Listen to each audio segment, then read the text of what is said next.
All right, we're back with part 2 to the more complex tutorial, the second tutorial, and going to show you something kind of cool about the shader room here. But before I do, there was one more thing I've meant to mention in the first part that I totally forgot and spaced on, and that is that this v4 proxy object that I've been using, I know I've mentioned that this is something that I got from the advanced learning Carrara tutorials from Infinite Skills through Phil Wilkes put that together.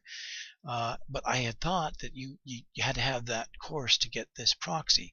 I've since learned, it's been pointed out to me that actually that Phil was generous enough to put this as a free proxy object for anyone's use, and you can find that at sharecg.com. That's SHARECG.com. Look for Phil W's Carrara page, and you should be able to find the freebie there. So if you want to download that and use it, it works great with Victoria 4, and may be able to adopt it for other use. Another kind of cool development is that one of the guys on the Carrara forum, who's just fantastic in my opinion, a real born natural when it comes to modeling, blows me away with what he does. His name is Diamede. I may be saying that wrong, but that's a forum handle, and that's sort of how I pronounced it in my mind's eye. He has actually released, or given also on ShareCG, an envelope which corresponds to the dimensions of Genesis, and it's really cool. Actually, it's got a little nose and some ears on it, and it makes it for a really cool proxy figure, in the sense that with that nose and the ears, you really can draw the hair on there and get an idea of where the hairline should fall as opposed to where the eyes are and everything. Really, it makes a big difference when drawing it on there. It's a great little low poly object that he's put out there for your use, and it works great for stills. But there's a problem with the Genesis figure, in that the Genesis autofit, in my testing at least, it's just too hardcore about trying to make the conforming item or the wearable preset just be skin tight, to the Genesis object, and it will tear the meshes just a little bit, but enough to make the hair get some random jitter bounce and some strange artifacts here and there. So it's not the Genesis. I had envisioned that we would have a universal proxy that could be used for all figure shapes, and we may have to fall back. I'm thinking that we're going to have to fall back on a different approach, which is, instead of using a full figure proxy, we can still use it for collisions of the hair against it, but we might build the hair itself just on its own, like a head, just the head region, and drop that onto the head region of the figure, whatever figure it is. And that way we can make hairstyles like these. I'd love to give these hairstyles just to the general public that I'm developing, and maybe you guys, as you sort of experiment and play, maybe you'll build your own and want to give back to the public, and we can actually assemble a big hair library of usable, realistic hair for dynamic rendering for animations or stills, and it'll be available to the public. We just put together kind of a library of just showcasing how awesome Carrara hair is. So the next time you see someone talking about their options that are not aware of what Carrara hair can do, we just point to them and say, hey, look at all this free library out there that we've developed that's usable on any figure, because I think that's the end goal. We're going to work on that, and hopefully we'll find a solution in the near future so that we can start putting these out there. But big thanks to Diamede for putting that figure together, because I think it's just what the doctor ordered. I don't have the kinks ironed out yet, but I think I will in the future. So leaving that aside, let me jump back over to what I was going to talk about with the hair shader room and show you something kind of cool here. Now, I've got this is the more complex hair that we're going to be rendering. I'm going to show you that same hair set, the simple hair that we developed the first time around here, which I just sort of did again and put it in the same scene where there's the wind forces and all the rest of it. So you can see nothing, no tricks up my sleeve. It's not really any different than the one we did in the first tutorial, and it sort of reacts the same way. But let me show you this hair right here, which may at first blush look different than either of the other two.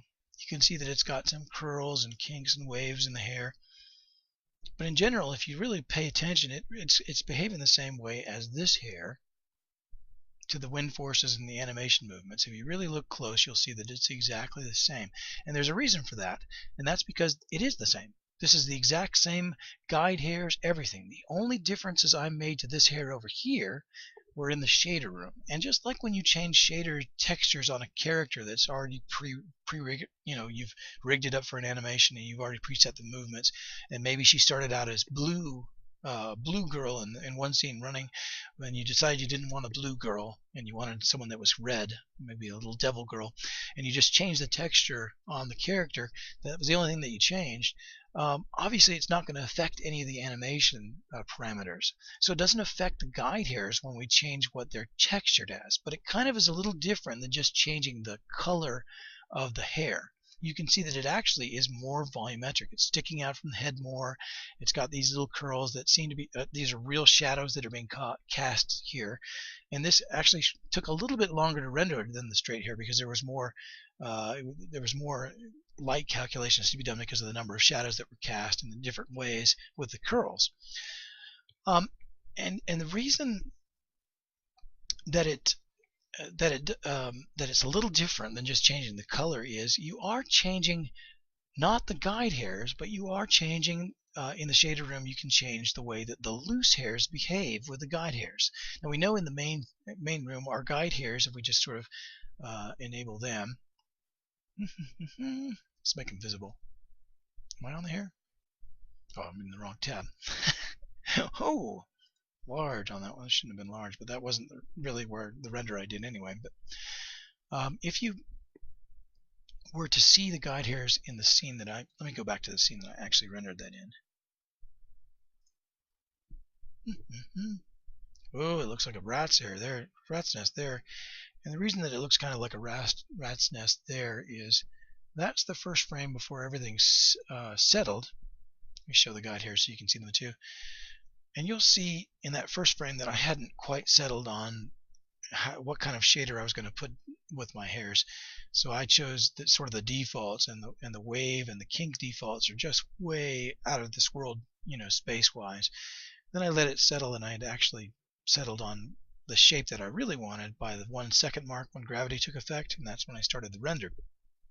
But if you look, you can sort of see if I take away the visibility of the loose hairs, that the guide hairs are just as straight as they ever were.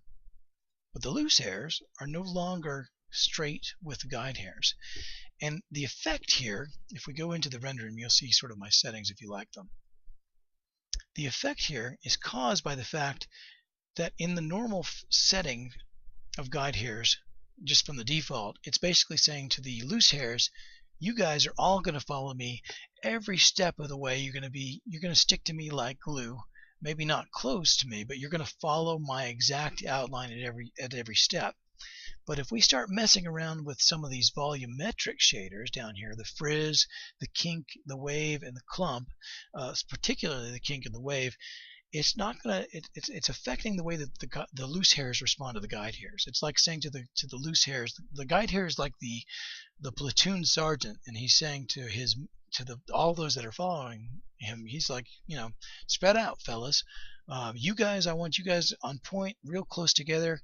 You guys, the rest of you, I don't want you to make a big target, so you guys spread out over here, and you guys in the back, you get together. I mean, the analogy doesn't really work because you really wouldn't want to march in a formation where a lot of guys were close together. But it's basically saying to its underlings, spread out, but stay close. But spread out, but stay close. And so at different places along the guide hairs, it will actually spread out away from those guide hairs. Now, there is an inherent problem with taking this approach. It's a great approach. In fact, it really worked well in this render. I was hoping that the render would show it way more clearly than it really does. But that is that if you spread out the hairs too much, let me jump over to maybe the hair room, and maybe I can demonstrate this by sort of zooming in on her face and changing the shader just a little bit. I'll just have it render here in the background so you can sort of see it. You see this sort of loose hair there? It's not real apparent. Let me just try to make it a little bit different so that it actually is much more apparent. We'll say that the tip of the root. So the kink is, what the kink does is sort of makes it into a curl. It sort of spirals, if you will. The frequency is the number of times that it happens over the hair. So if you just had a frequency way down low, it might only be one turn, one spiral or whatever. But if you have it really high, then throughout the hair, it's sort of wanting to curl all the way up and down. It's sort of like the number of curls that you put in the hair. The root means how big is the spread at the root. The tip is how big is it at the tip. And so obviously I have them pretty close to each other. They're not, neither of them is very big, but like when I first had this open, I think the tip was like at 100%. Now I'll show you what that looks like, which is insane. You can see that it's just way spread out at the bottom there. Well, this doesn't really demonstrate it like I was hoping it would, but it's kind of visible there. Let me go back. I'll go to the hair shader and demonstrate it there, or the wave shader and demonstrate it there, because that's the other thing that I had going here. The root amplitude is how big the spread is of the wave at the root. The tip is how big it is at the tip, and the frequency is, how many waves are you putting into the hair throughout the course of it. Well, let's just say the tip amplitude was very much larger. Okay, that kind of is demonstrating the sort of the weakness here. So the guide hair we know is still sort of, this guide here that this is attached to, you can see it's sort of separated, is still a straight line straight down there. But because we told the wave shader to do something crazy, it's sending these hairs out and saying really spread out down here to a crazy amount. And remember, the loose hairs, they only follow the guide hairs. They're never part of the calculations as to what they're colliding against. They're not aware of the mesh. So they can fall through the mesh, and this can make it a weakness of this approach. And this is still extremely useful to mess with the volume shaders. And like I said, it really turned out pretty darn well in this example. I was kind of surprised by how well it went, because the first time I did this, it was very obvious that we had hair that was just going right through the face, and it is still happening, but you just can't see it because of the way it's falling. It's falling in kind of a way where it kind of hides that fact. If we really zoomed in on the eyes, we might see like one strand that's falling through the cheek or something like that, but this really works pretty well. But it's a limitation of the hair. And up top, it will fall through the scalp in places that it spreads out. And again, that's not a big deal if you've got a hair cap. Ironically, you would think this would be the most problematic region. It's really not. It's the one that you can cover with a hair cap, so it really is pretty invisible up there. And the back of the head, this technique works great for the back of the head, but there are some problems with right near where the face is, and you can't see them. I wish you could see them. I did too good of a job on this one, but trust me that in some scenarios it can be really apparent that the hair is just kind of falling through. The loose hairs are kind of falling through the face as it's going, and only the guide hairs are holding them back from sort of scooting through even more. So the weakness will be just in the visible portion where it intersects the face. And the other kind of weakness to this approach of just doing the volume in the shader and not in the actual geometry, not actually changing the straightness of our guide hairs, because they're still straight, but we can change that in the hair room. But the other weakness of doing it this way is that whatever shader you affect here, whatever you choose for your hair, it will be the same shader uniformly throughout your hair. Doesn't matter if we have more than one hair group, which we're going to make more than one hair group in this tutorial. The shader will still be the same. So let's just say, for example, that maybe we wanted a style where it was straight most of the back, but kind of really curly and bouncy at the front. Have you seen women who've done this? They kind of just focus on curling the fronts and sides of their hair with a curling iron and spraying it back into position, whereas the back is much more loose and they don't focus as much on that. It's a very specific style of hair. I'm sure you've all seen it. If you uniformly attach this shader to all portions of the hair, then regardless of any shapes that you might put elsewhere, maybe we do leave the back flowing free, but we actually shape some of the front, we still have that shader built in, so we're still going to get that effect. Now, there is a way to defeat that, which is really kind of cool, which is that, and you may not have thought of it, I didn't think of it for a while, which is that you can have as many hairs and as many hair sets on your model at one time as you want. I could put a whole nother hair there. I could just drag a whole nother clump down, stick it on my model, and just paint sort of the front section with that, and make that hair styled completely differently and shaped completely differently than the stuff of the back. And as long as the color of the shader was the same, they would blend together very nicely, but you'd sort of see that the front would stay different and could have a totally different hair shader than the back. So, but I think that this effect of the wave shader, the kink shader, those are my two favorites, by the way.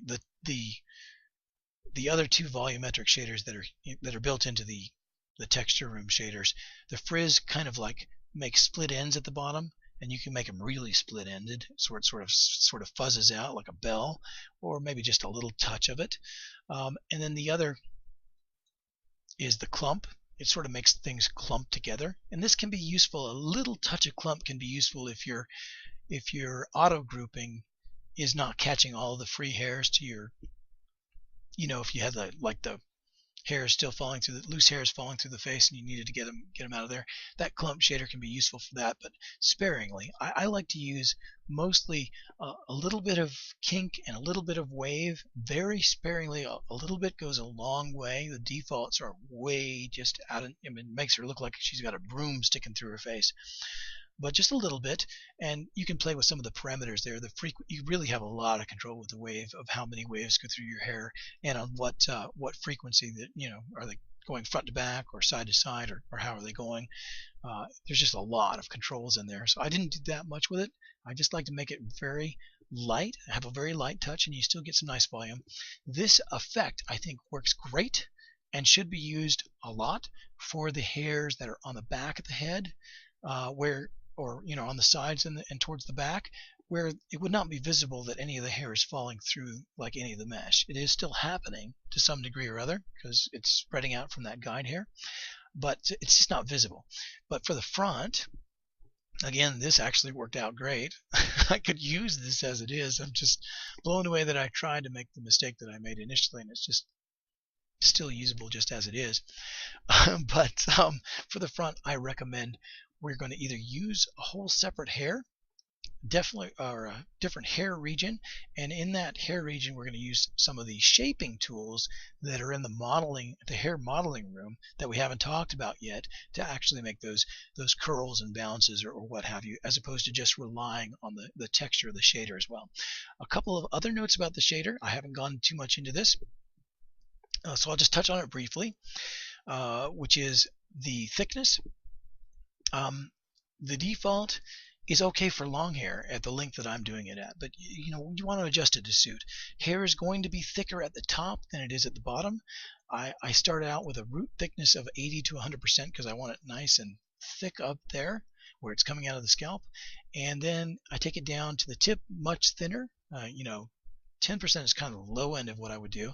I don't think I would kick it up much higher than 15 to 20% max, because if you start to get up there in the 40s or 50s, whatever, for the tip, then it starts to look like you've got a curtain of hair, and that can be a really nice effect, because up till now it's sort of like one of those Tresemme or hair conditioning commercials where they show like these just super thick even ends, and you got the finger running through it. It's almost like a straight line of a finger just running through it, and they're talking about, this is your hair with our volumizing and naturalizing and moisturizing and all that kind of stuff. It can look really nice, but in real life most people don't have that kind of super thick ending, although some do. So just it's a matter of judgment to some degree.